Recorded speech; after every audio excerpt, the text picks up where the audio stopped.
अध्याय 107 सतत विमान। शाश्वत विमान। ओलिवर की आंखें तेजी से चमकने से खुद को नहीं रोक सकी। उपन्यास की यादें उसके दिमाग में ताज़ा हो गई क्योंकि उसे एहसास हुआ कि यह कहाँ जा रहा था। परपेचुअल प्लेन अतीत की किंवदंतियों द्वारा निर्मित एक पूरी तरह से अलग जगह थी, जहाँ प्राचीन युग के मजबूत ओझाओं ने अपने संसाधनों को एक साथ डाला और इस अलग जगह का निर्माण किया। इस विमान के निर्माण का मुख्य उद्देश्य छोटे और होनहार बच्चों के लिए एक परीक्षण के रूप में काम करना और उन्हें मजबूत होने का अवसर देना था।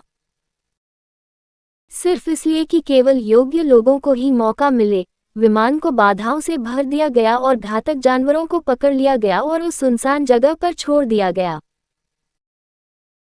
प्राचीन काल में यह एक महत्वपूर्ण स्थान था जब भारी युद्ध होता था और आसुरी शक्तियों के आतंक के कारण होनहार युवा कम उम्र में ही मर जाते थे। राक्षसों के आक्रमण करने और उन्हें मारने से पहले उनके लिए बढ़ने के लिए कोई शांतिपूर्ण जगह नहीं थी। अतः उस समय निर्णय निर्माताओं की परिषद ने इस पद्धति का सहारा लिया। कई ओझाओं की मदद से वे इस व्यापक पैमाने वाले स्थान को विकसित और प्रबंधित करने में सक्षम थे। समय के साथ इस परंपरा को कुलों द्वारा जारी रखा गया और परपेचुअल प्लेन संसाधनों में समृद्ध और बड़ा होता गया, लेकिन साथ ही खतरनाक भी। अंदर के जानवर संसाधनों और घने एस्पेरा का उपभोग करके और भी मजबूत होने के लिए उत्परिवर्तित हो गए, इसलिए तब से कबीले ने केवल उच्च प्रशिक्षित युवाओं को अंदर भेजा जो अधिक शक्तिशाली और प्राचीन खजाने के साथ उभरेंगे। पात्रता मानदंड को रैंक 3 तक सीमित करने के लिए एक सख्त प्रतिबंध लगाया गया था, जो कि अधिकतम सीमा थी। किसी भी मजबूत व्यक्ति के लिए इसमें प्रवेश करना संभव नहीं था। जबरदस्ती के साधन शाश्वत विमान के निर्देशांक को भी विकृत कर सकते थे, जिससे यह असीम अंतरिक्ष में खो गया था। निस्संदेह क्षेत्र के अंदर अभी भी गुप्त प्राचीन खजानों की मात्रा को देखते हुए कोई भी ऐसा जोखिम लेने को तैयार नहीं था। कौन जानता है कि अंदर महाकाव्य स्तर की कलाकृतियां हो सकती हैं। कुल मिलाकर परपेचुअल प्लेन एक उत्कृष्ट अवसर था जिसे केवल कुछ ही लोग अपने जीवनकाल में प्राप्त कर पाते थे। यह न केवल उन्हें मजबूत बनाएगा बल्कि उनके अंदर जीवन बदल देने वाले खजाने पाने की गुंजाइश भी प्रदान करेगा। एल्डर, परपेचुअल प्लेन क्या है? एम्बर ने पूछा। उसे इसके बारे में पता नहीं था। परपेचुअल प्लेन एक गुप्त स्थान है जो हर शताब्दी में एक बार खोला जाता है और यह अज्ञात प्राचीन खजानों और अतीत के खतरों से भरा हुआ स्थान है। यह एक खतरनाक जगह है, लेकिन किसी मजबूत व्यक्ति के लिए यह अवसरों से भरी जगह है। बुजुर्ग ने उसे इसके बारे में जानकारी दी। खजाने और अज्ञात अवसर शब्द सुनते ही उसकी आंखें चमक उठी। और सिर्फ उसकी ही नहीं बल्कि बाकी लोगों की भी आंखें उत्साह से चमक रही थीं। आखिर उनमें से कौन इतना महत्वाकांक्षी नहीं था? वे सभी मजबूत बनना चाहते थे और कई खजाने हासिल करना चाहते थे। हालांकि उनमें से एक की अभिव्यक्ति इस समय फीकी थी। यह कोई और नहीं बल्कि ओलिवर था। उसकी अभिव्यक्ति इस समय असामान्य थी और अच्छी नहीं लग रही थी। कोई रास्ता नहीं। Perpetual plane. उपन्यास में यह जरूर बताया गया था कि केवल नायक और नादिया ही प्लेन में प्रवेश कर पाए थे, बाकी वारिसों का तो जिक्र तक नहीं था। ओलिवर अब घबरा गया। उपन्यास में यह उस समय के आसपास था जब परपेचुअल प्लेन खोला गया था। हालांकि केवल नादिया और एवलिन ही वास्तव में प्लेन में प्रवेश करने वाली थी। अन्य उत्तराधिकारियों का कहीं जिक्र तक नहीं किया गया। ओलिवर को एक पल में एहसास हुआ कि वह बहुत अधिक सोच रहा था, इसलिए उसने धीरे धीरे खुद को शांत किया। यह ज्यादा सोचने का समय नहीं था, बल्कि स्पष्ट और तेज दिमाग से शांति से अपने सामने मौजूद स्थिति का विश्लेषण करने का था। क्या इसका मतलब यह है कि संयुक्त प्रशिक्षण कार्यक्रम के दौरान कुछ ऐसा हुआ जिससे वे प्रवेश करने में असमर्थ हो गए? क्या वे सभी मर गए? वास्तव में क्या हुआ?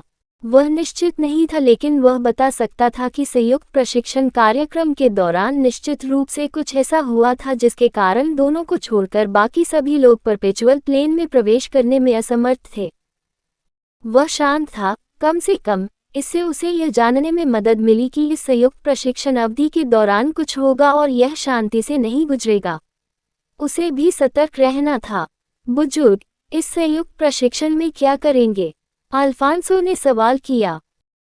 आप एक विशेषज्ञ के अधीन सीखेंगे। आपके प्रशिक्षण के बाद आप एक ओझा के काम से परिचित हो जाएंगे जहां आपको दुनिया के वास्तविक भय और समस्याओं से निपटने के लिए प्रेरित किया जाएगा। निश्चित रूप से आपके स्तर के अनुसार ये समायोजित किया जाएगा। उन्होंने समझकर सिर हिलाया। हम किसके अधीन होंगे? मुझे लगता है कि हमारी स्थिति को देखते हुए ये कोई उल्लेखनीय व्यक्ति है।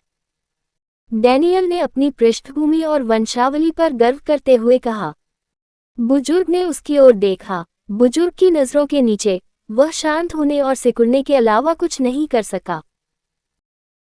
विशेषज्ञ एक अनुभवी ओझा है जो बहुत समय पहले युद्ध के मैदान से सेवानिवृत्त हो गया था। वह व्यक्ति है जो अपने समय में राक्षसों का अभिशाप था। उसने अनगिनत राक्षसों का वध किया और सबसे आगे खड़ा रहा। अब उसे विशेष रूप से कुलों द्वारा आमंत्रित किया गया है। अपने बच्चों को पढ़ाओ ताकि बेहतर होगा कि तुम उसके प्रति सम्मानजनक बनो।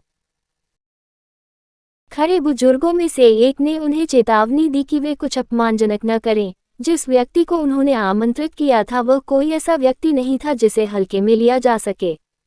कौन है भाई? ओलिवर ने पूछा। डेनिस रिवेरा, बुजुर्ग ने अंत में अपना नाम बताया, लेकिन उन्हें भीड़ की ओर से केवल भ्रमित नजरियां ही मिली। उसने आह भरी। यह एक ऐसी प्रतिक्रिया थी जिसकी वह पहले से ही उम्मीद कर रहा था। उसने उनसे यह उम्मीद नहीं की थी कि उन्हें अतीत के हर बहादुर ओझा के बारे में पता होगा। हालांकि जिस व्यक्ति को उन्होंने आमंत्रित किया था वह विशेष था।